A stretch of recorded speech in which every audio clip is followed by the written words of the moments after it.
Earlier, when we wanted to achieve this date preset slices like last 30 days, last 60 days, last 90 days, and the custom to select the custom date selection, we had to do a lot of workarounds. So in this also we have created like date preset table, disconnected date table, dynamic start date, dynamic end date, and in all the core measures also we had to update these logics to achieve this solution. But now Microsoft has introduced a date picker feature in the last month update. Now we can achieve this easily using the date picker slicer. You can see this is showing the last 1 month data, and we can change it from here last 3 months and click on apply, and it will show the last 3 months data. So I'll show you how to use this, and I'm going to show you what problems it solves and what other options we have in this date picker slicer in Power BI. So let's start the video. So first I'm going to show you how to add the date picker slicer in your dashboard. So before adding, we'll have to go to the setting options, or you can go to file options and settings and options.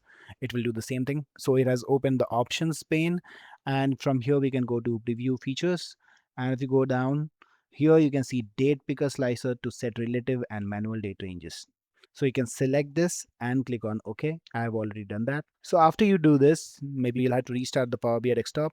And after that, if you select the slicer and add the date column from the date table. So we have this, nothing new.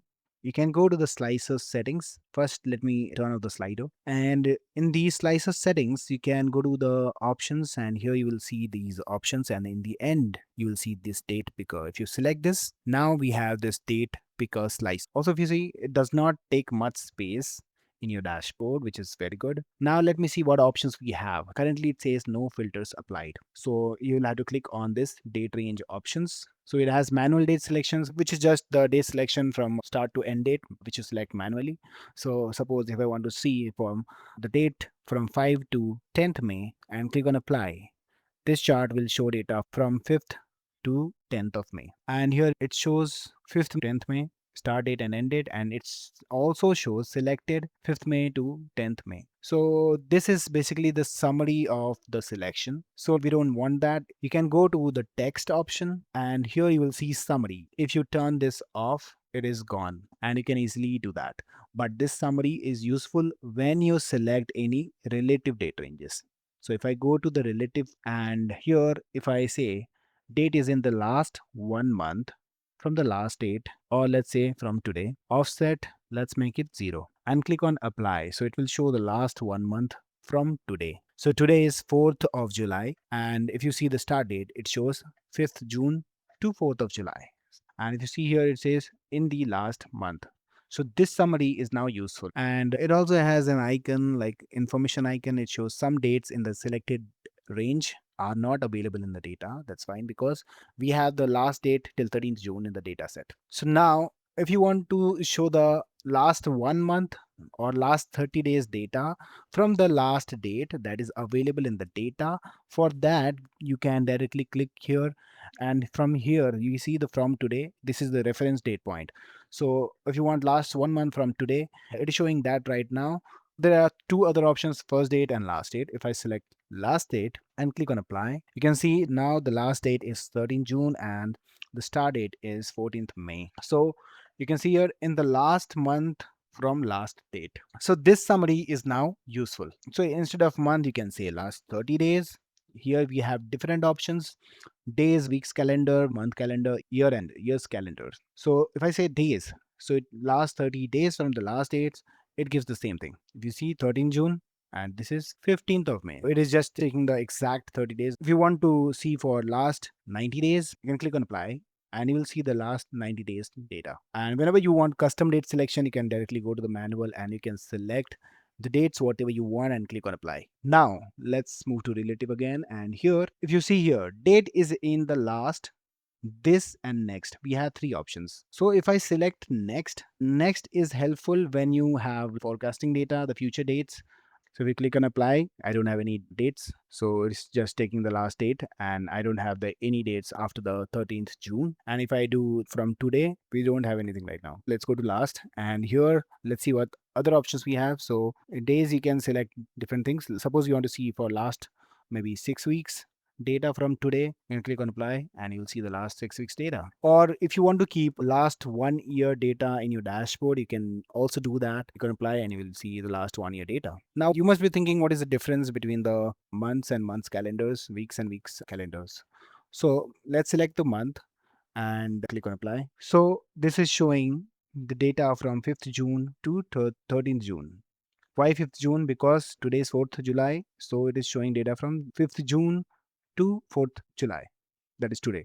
If I do last date so that we can understand better. So currently we have selected months, last 1 month. So this is showing data from 10th May to 13th June. Now let's see what will happen if I select the calendar months. If I select months calendar and click on apply, you will see the data. It's showing from 1st May to 31st May. So it is showing the data for the last calendar month. So we are currently in June, as in we are in July, but the last date is in June, that is 13th of June. So that's why it's showing the May month data. If I do today, it will show the June month data, because the current date, the today date, is in 4th July. So now it's showing the previous month data, that is from 1st June to 13th June. Whatever data is present in the data set. Let's make it months. And now let's see what is this offset by months. So 0 means there is no offset. If I do -1 means it will take 1 month back. So if I click on apply, you'll see the last date is 4th June. Okay. Why 4th June? Because today is 4th July and we have selected today. Let's select last date and click on apply. So we have the last date 13th June and it is showing 13th May. So it has shifted 1 month back exactly. So that shifting is called offset. So offset -1 month, you can do -2 month. And if you want to move like in the future months, you can do +1, +2. Now let me show you what design options we have here. So I like it this way. It is short. It is taking less space if you don't have slider in your slicer. So what other things we can do is, this is the date range option icon. This is important because we'll have to select this to change the dates, right? To select the manual or relative dates. So for that, this icon should be highlighted. So how can we do that? We'll have to go to the buttons and we have this icon. Just make it maybe blue. We can change the color now, and also we turn off the border, turn on the border if you want. It can be highlighted so that it's easy to do the slicer interaction. So this button, basically you have the interactive states as well. So default we have this. If you want to like hover, so for hover we can give maybe another color. So if I do hover, see, it changes. So you can play with the interactivity here. We have 3 states: default, hover, and pressed. Okay. Next, for the summary, let's go to the text. And in the text, we have this date range, which is this one, and the summary. So summary, maybe we can reduce the size a bit, like 11, and or we can increase the size this for of this one, and we can make it italic. We can change the colors. We can increase this date range to like look bigger so that it looks good, takes less space, and gives so much date flexibility. We can change the slicer header as well. Let's say date range, and instead of this semi bold, we can say date range. We can change the color. See, it looks so good now, and it does a lot of functionality, and it takes a lot less space if you format it correctly. And you don't have to do any workarounds like creating measures, creating different tables, disconnected date tables to achieve those date preset solutions. Now you can easily do that using date picker. So I'm definitely going to apply this in my dashboards. If you need my help and want to connect one on one with me on any Power BI issue, you can book a call on Topmate. I have provided the link in the description. And if you want to buy any Power BI product, you can go to the digital product and buy it from here. See you there. So I hope you found this video informative. And if you like my videos, do not forget to subscribe my channel. Till then, goodbye and thanks for watching. See you in the next video.